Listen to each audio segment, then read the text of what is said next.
नमस्कार दोस्तों, स्वागत है आप सभी का कॉमर्स क्लासेस में। आज हम सैंपलिंग के टॉपिक में जो प्रतिचयन की विधियां हैं उसमें हम पहले जो पढ़ चुके हैं यादृच्छिक प्रतिचयन की विधियां, अब हम पढ़ेंगे जो है अगला गैर प्रायिक या गैर यादृच्छिक प्रतिचयन की विधियां। अर्थात अब हम जो विधियां पढ़ने वाले हैं वहां पर जो भी प्रतिचयन किया जाएगा, जो भी सैंपल लिया जाएगा वो यादृच्छिक नहीं होगा, गैर यादृच्छिक होगा, जहां पर हम अपने विवेक का प्रयोग कर सकते हैं, जहां पर प्रतिचयन का जो चयन किया जाएगा वहां पर अभिनति तत्व उपलब्ध होगा। तो देखिए, सबसे जो पहली विधि है, ठीक है, इसमें कुल 4 विधियां हैं। चारों विधियों के ऊपर हम यहां पर चर्चा करेंगे। जिसमें पहली विधि है सविवेक प्रतिचयन, जजमेंट सैंपलिंग। क्या होता है सविवेक प्रतिचयन? तो देखिए, इस विधि के अधीन प्रतिदर्श इकाइयां पूर्ण रूप से अनुसंधानकर्ता के निर्णय विवेक के आधार पर चुनी जाती है। जैसा कि ये नाम से ही मालूम पड़ जाता है कि जो सैंपल लिया जा रहा है वो कैसे लिया जा रहा है, सविवेक। यानी जो अनुसंधान करता है वह अपने विवेक के आधार पर, अपने इच्छा के आधार पर एक इकाई का चयन करता है, जहां पर उसे जो इकाई सर्वश्रेष्ठ लगती है उसका वो चयन करता है, जिसे हम पक्षपात भी कह सकते हैं। तो ये विधि भी ऐसी है जहां पर गैर यादृच्छिक है और अनुसंधानकर्ता अपने विवेक के आधार पर एक इकाई का चयन करता है। इसे सविचार प्रतिचयन, इसके अन्य नाम भी है सविचार प्रतिचयन, स्वोद्देश्य प्रतिचयन भी कहते हैं। यानी जो प्रतिचयन पहले से विचार किया हुआ हो कि किस इकाई का चयन करना है, या पहले से तय किया हुआ हो किस इकाई का प्रतिचयन करना है, उसे हम सविचार या स्वोद्देश्य प्रतिचयन भी कहते हैं। तो ये इसके अन्य नाम है। ध्यान रखें इस बात को भी कि एग्जाम में आपको इन दूसरे नामों से भी यह सवाल पूछा जा सकता है। मैंने आपको पहले भी बताया था कि इस टॉपिक में यहां से जो क्वेश्चन पूछा जाएगा मोस्टली ये पूछा जाता है कि कौन सी विधि गैर यादृच्छिक प्रतिचयन विधि का तत्व है। प्रश्न ये पूछा जा सकता है कि निम्न में से कौन सी विधि यादृच्छिक विधि है, कौन सी विधि गैर यादृच्छिक विधि है। ठीक है, तो हम यहाँ पर हर विधि के ऊपर विस्तार से चर्चा कर रहे हैं, उसको समझ रहे हैं, और जितनी विधियां हैं उन नामों को आपको याद रखना होगा कि कौन कौन सी विधियां गैर यादृच्छिक है और कौन सी विधि यादृच्छिक है। हालांकि नाम से हम इसको इस प्रकार पढ़ रहे हैं कि नाम से ही मालूम पड़ जाता है कि यह विधि यादृच्छिक है या गैर यादृच्छिक।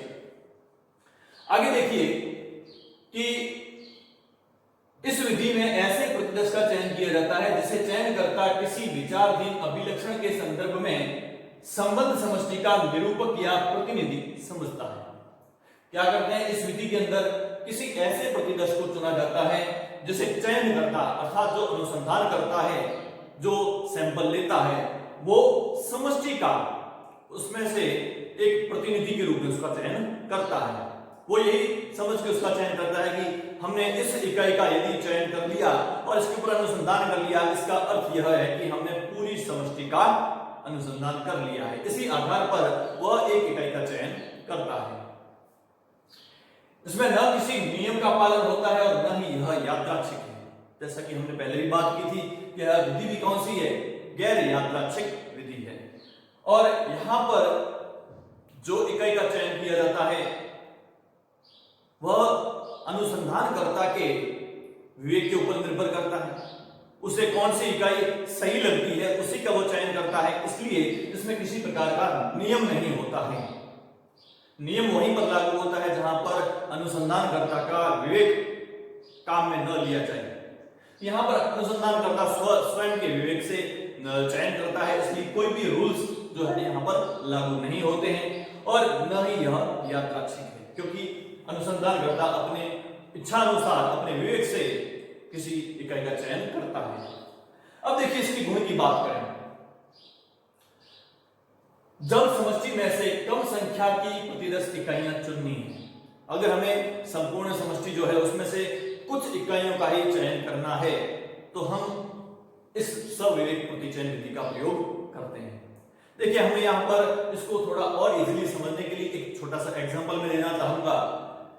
जैसे किसी क्लास के अंदर बहुत सारे स्टूडेंट बैठे हैं और जो टीचर है उसे, अगर उन स्टूडेंट में से जो सारे स्टूडेंट टीचर की बात मानते हैं, लेकिन सारे स्टूडेंट में से उसे एक छोटा सा काम करवाने के लिए किसी स्टूडेंट की जरूरत है, तो ऐसी स्थिति में ध्यान देना, यहां पे मैं क्या कह रहा हूं कि उस टीचर को कोई छोटा सा काम करवाना है और एक क्लास में से किसी स्टूडेंट का चयन करना है कि वो कार्य कौन से स्टूडेंट से करवाया जाए।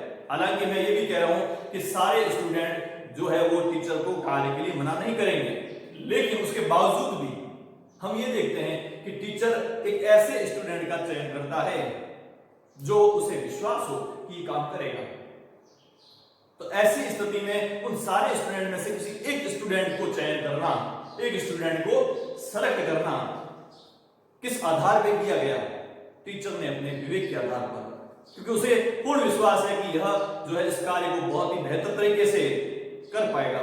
तो यहां पर भी जो प्रतिचयन लिया गया है वो क्या है? सविवेक के आधार पर लिया गया है।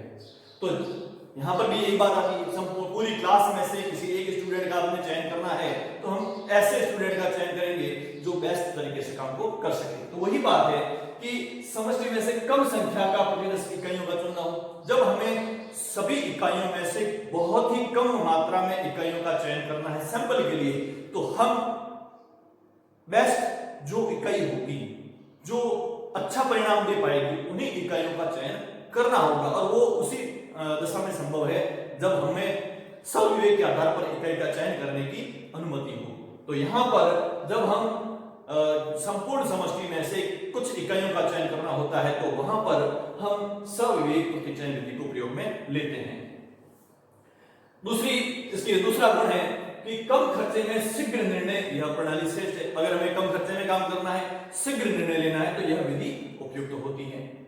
और तीसरा आता है प्रायोगिक सर्वेक्षण और अन्वेषणात्मक अनुसंधान के लिए भी यह विधि उपयुक्त होती है। तो जो हम प्रैक्टिकल करते हैं, तो प्रैक्टिकल के लिए भी हमें प्रायोगिक अर्थ होता है प्रैक्टिकल करना, ठीक है, और इन्वेस्टिगेशन करना। तो उसके लिए भी हम यही चाहेंगे कि जो भी इकाई हो हमें वो शुद्ध से शुद्ध परिणाम दे सके, और उसके लिए हम अपने विवेक के आधार पर इकाइयों का प्रतिचयन करते हैं।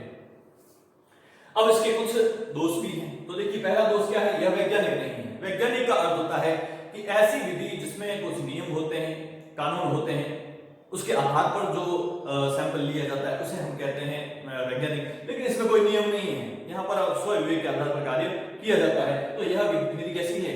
वैज्ञानिक नहीं है, अवैज्ञानिक है। दूसरी बात आती है पक्षपात पूर्वाग्रहों का प्रभाव रहता है। बिल्कुल रहता है यहाँ पर, क्योंकि स्वविवेक के आधार पर चयन किया जाता है। यह व्यक्तिनिष्ठ है, वस्तुनिष्ठ नहीं है।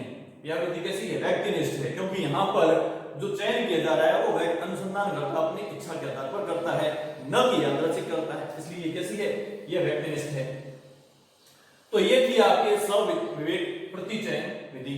अब दूसरी है सुविधा प्रतिचयन विधि।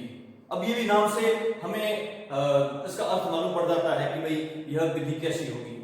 अर्थात किसी समष्टि में से जो प्रतिचयन लेते हैं हम इस तरीके से लें जिसमें हमें कोई ना कोई सुविधा हो, आसानी रहे, ठीक है।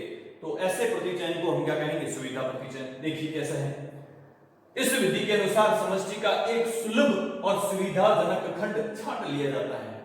क्या किया जाएगा कि जो भी हमारे पास में समष्टि है उसमें से हम आसानी से मिलने वाला, जो हमें परिणाम जल्दी दे सके और बिना किसी खर्च के दे सके, उस खंड को हम छांट लेते हैं, उस पार्ट को छांट लेते हैं।